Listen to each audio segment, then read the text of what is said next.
ఇండియాలోనే #1 varicose veins hospital Avis vascular centre. నమస్కారం గురుగారు. శ్రీమాత్రే నమః.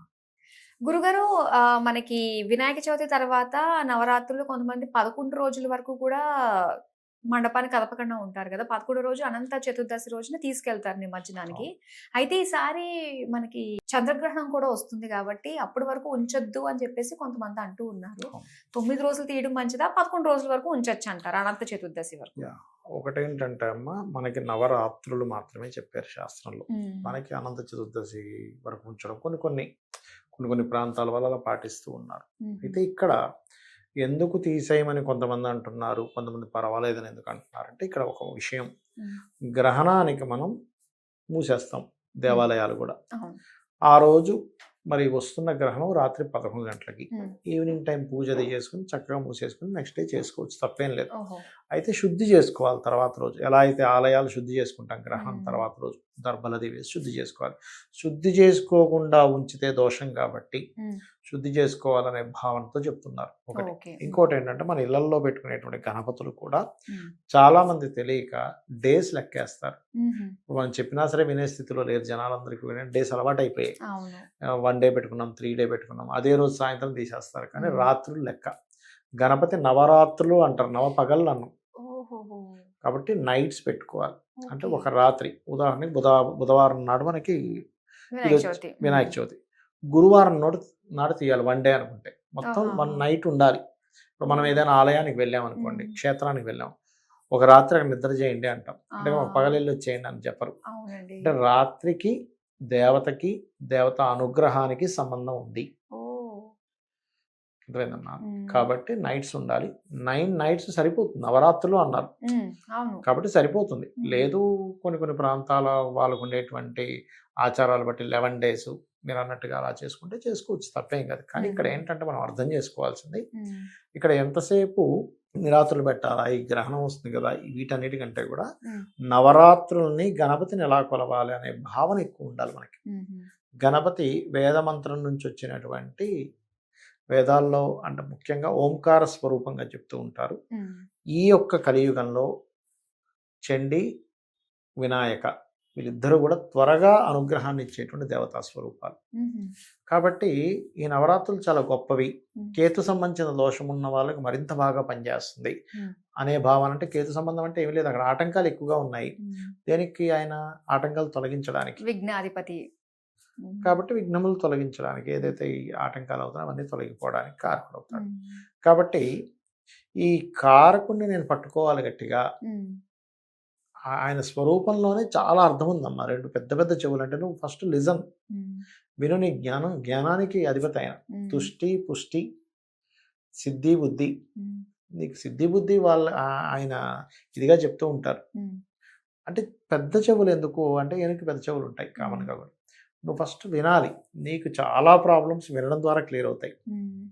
అసలు ఫస్ట్ అవతల వాళ్ళని ఏంటో వింటే నీకు ప్రాబ్లం క్లియర్ అయిపోతుంది. వినం ఫస్ట్ మనం, అదొకటి. ఇంకోటి ఏంటంటే, మీరు చూడండి, అంత పెద్ద వినాయకుడికి చిన్న మూషికం ఏమిటి? ఎలక వాహనం ఏమిటి అంటే, ఎలక ఎలాంటిది ఉంటుంది? ఎలకని వదిలేసాం అనుకోండి, ఇంట్లో ఏం చేస్తుంది? అటు ఇటు తిరిగి అది కొరుకుతుంది, ఇది కొరుకుతుంది, అంతా పిచ్చి పిచ్చిగా చేస్తూ ఉంటుంది. అంటే మనలో కూడా ఒక తత్వం ఉంటుంది, అన్ని చిందరవందర చేసే తత్వం. ఎందుకు అలా వస్తుంది? ఎవరికైనా చిందరవందర చేసే తత్వం అంటే, వాళ్ళల్లో ఒక స్థిరత్వం లేకపోవడం వల్ల. ఇప్పుడు చైల్డిష్ మెంటాలిటీ ఉందనుకోండి, వాళ్ళని ఏదైనా ఇంటికి వెళ్ళామనుకోండి, అక్కడ అలా ఏదో ముట్టుకుంటాడు, ఇలా ముట్టుకొని ఇలా చూస్తాడు, ఇక్కడ పెట్టేస్తాడు, అది చేస్తాడు. అరే ముట్టుకోకూడదు ఎవరైనా ఇంటికి వెళ్తే అని చెప్తూ ఉంటాడు. మనకి అర్థం కాదు పిల్లలకి. కానీ కొంచెం చైల్డిష్ మెంటాలిటీ లేనప్పుడు కొంచెం డిగ్నిఫైడ్గా ఫీల్ అవుతుంటాడు. ఎందుకు అలా అవుతుంది అంటే, వాళ్ళకి కేతువు అనుగ్రహం సరిగ్గా లేదనుకోండి, వాళ్ళలో స్థిరత్వం ఉండదు. మనలో స్టెబిలిటీ రావాలంటే మూలాధార చక్రం స్ట్రాంగ్గా ఉండాలి. మూలాధార చక్రానికి అధిష్టాన దేవత గణపతి. కేతుగ్రహ సంబంధించినవి పాజిటివ్గా రావాలంటే గణపతి అనుగ్రహం ఉండాలి. ఎప్పుడైతే మనలో స్థిరత్వం వచ్చిందో, మనలో ఉన్నటువంటి ఆ మూసికం ఏదైతే ఉందో అలాంటి తత్వం మనకు తగ్గిపోతుంది. అంటే ఆయన దాని మీద రైడ్ చేస్తున్నాడు. అంటే ఆయన వాహనం ఏం చేశాడు? ఇలాంటి చంచల తత్వాన్ని అదుపులో పెట్టుకొని దాని మీద రైడ్ చేస్తున్నటువంటి గణపతి. అందుకని గణపతిని మనం పూజిస్తే ఆ మనలో ఉన్నటువంటి ఆ తత్వం అదుపులోకి వస్తుంది. మనలో కాన్ఫిడెన్స్ లెవెల్స్ పెరుగుతాయి. మనకి తుష్టి, పుష్టి, సిద్ధి, బుద్ధి మనకు వరిస్తాయి అనే తత్వాన్ని మనం ముందుగా అర్థం చేసుకోవాలి. అది ఇక గ్రహణం అంటారా, శుద్ధి చేసుకునే వాళ్ళు పెట్టుకోవచ్చు. లేదు శుద్ధి చేసుకునేవన్నీ అవన్నీ మనకి తెలుసో తెలీదు, నవరాత్రులు ఎలాగా ఉన్నాయి కదా అని రాత్రులు లెక్క పెట్టుకొని నిమజ్జనం చేయాలి. ఇంట్లో వాళ్ళైనా బయట పెట్టినటువంటి ఇవైనా సరే. అయితే మనకి సోషల్ మీడియాలో కొంచెం అవేర్నెస్ పెరగడం వల్ల ఏమో ఇప్పుడు ఈ సినిమా పాటలు పెట్టడం ఇట్లాంటివి తగ్గిపోయాయి చాలా మటుకు. ఇంతకుముందు ఏంటంటే సినిమా పాటలు పెట్టడం, మొన్న కూడా ఏదో పిచ్చి పిచ్చి గణపతులు పెడితే కూడా కొన్ని హిందూ సంఘాలు వెళ్ళి వ్యతిరేకించాయి, అలాంటి బొమ్మలు తీయించేసాయి. ఏదో ఒక ఆడపిల్లని పట్టుకుని తిరుగుతున్నట్టు ఇంకేవో రకరకాలు పెట్టారు అసలు. అలాంటివన్నీ కూడా తీయించేశారు లక్కీగా ఈసారి. అలానే మనం గణపతి దగ్గరికి వెళ్ళినప్పుడు చాలా మంది మొట్టికాయలు వేసుకోవాలి, గుంజీలు తీయాలి అని చెప్పేసి అంటూ ఉంటారు. ఎందుకు గురువు గారు ఇలా? దానికి ఒక స్టోరీ ఉందమ్మా. అంటే అది ఒకసారి విష్ణుమూర్తి యొక్క చక్రాన్ని గణపతి మింగేస్తాడు, సుదర్శన చక్రాన్ని. ఎక్కడ పోయింది అర్థం కదా. అప్పుడు అర్థమవుద్ది విష్ణువుకి, ఓహో గణపతి లోపల పెట్టారు అంటే ఇది ఒక ఇది చెప్తుంటారు ఇలాగా. అప్పుడు అతన్ని నవ్విస్తే బయటకు వస్తుంది అది అని చెప్పని విష్ణు ఏం చేస్తాడంటే అతని ముందు గుంజీలు తీసి ఇలా కొట్టుకున్నప్పుడు అతను ఆనందపడతాడట.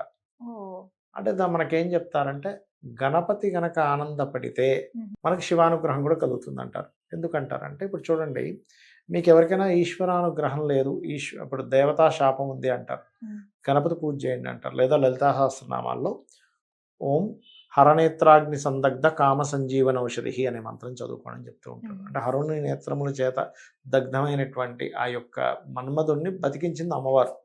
అంటే అలాగా ఓన్లీ అతని భార్యకి మాత్రమే కనబడేలాగా ఒక శరీరాన్ని ఇంకెవరికి కనబడ్డు ఆ మన్మధుడు. అలా ఎలా అయితే ఒక్కోసారి ఆ యొక్క ఈశ్వరుడి కోపం వస్తుంది, అప్పుడు గణపతిని తలుచుకుంటే ఏమవుతుందట, గణపతిని చూడంగానే అతనికి నవ్వు వస్తుందట, ఆ కోపం పోతుందట. అందుకని గణపతి ముందు ఇలా అనుకోవడము, గుంజీలు తీయడం అంటే ఆయన ఆనందిస్తాడు, అలాంటి చిన్నపిల్లలకు సంబంధించి చేస్తే అనేటువంటి దాంతో కూడా ఆ వృత్తాంతాన్ని చెప్తుంటారు.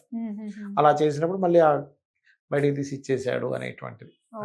కొన్ని ఏంటంటే నిజంగా జరిగినవి కొన్ని ఉంటాయి, కొన్ని ఏంటంటే అతని యొక్క తత్వాన్ని ఆవిష్కరించడానికి కూడా కొంతమంది కవులు రాసిన ఉంటాయి అందులో. అసలు మామూలుగానే గుంజీలు తీయడం వల్ల కూడా ఒక సైంటిఫిక్ ఉంటుందమ్మా. ఎలాంటి ఇప్పుడు పిల్లలకి ఇదేంటంటే అమ్మా మెయిన్ గా దారిద్ర స్థానం అంటారు చెవుల్ని. మీరు ఆస్ట్రాలజీలో కనుక చూస్తే చెవులు దారిద్ర స్థానం. అలాగే స్త్రీ ఎప్పుడు కూడా భర్త ముందు చెవులకి ఏమీ లేకుండా కనబడకూడదు. కనీసం ఒక తాటంకము అంటే మన వీటిని తాటంకాలు అంటారు, వీటిని పుల్లైనా పెట్టుకుంటారు, కనీసం తాటి పుల్లైనా పెట్టుకుంటారు. అయితే ఎందుకు పెట్టుకోవాలి అంటే ఈ మూడో స్థానం భర్త స్థానానికి భాగ్యస్థానం అవుతుంది. అందుకని మంచి మంచి రింగ్ పెట్టుకుంటారు, ఇయర్ రింగ్స్ లాంటివి. అయితే చిన్నపిల్లలకి ఇలా ఎప్పుడైతే చేస్తారో ఈ చెవులకి బుధుడు కారకుడు, బుధుడు విద్యకు కారకుడు. విద్యా సంబంధించిన దోషాలు ఉన్నప్పుడు మన పాతకాలంలో స్కూల్స్లో గుంజీలు తీయించేవారు. గుంజీలు తీయించడం వల్ల ఏమవుతుంది వాళ్ళకి అంటే ఈ బుధ సంబంధించిన దోషం ఏదైనా ఉంటే పోతుంది ఒకటి. రెండవది గుంజీలు తీయడం వల్ల గోడ కుర్చీ వేయడం వల్ల మూలాధార చక్రం స్ట్రాంగ్ అవుతుంది. మూలాధార చక్రం ఎప్పుడైతే స్ట్రాంగ్ అయిందో వాళ్ళు చోట కుదురుగా కూర్చుంటారు చదువుకునేటప్పుడు. లేకపోతే ఒక పేజీ చదివి అటేటో దిక్కులు చూసి మళ్ళీ వెళ్ళిపోతుంటారు.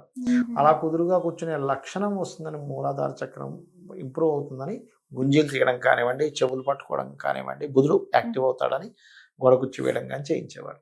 ప్రతి దాంట్లోనే ఒక పరమార్థం దాగి ఉంటుంది కదండి. ఉంటుందండి. చాలా చక్కగా మాకు తెలియజేసినందుకు ధన్యవాదాలు. శ్రీమాత్రే నమః.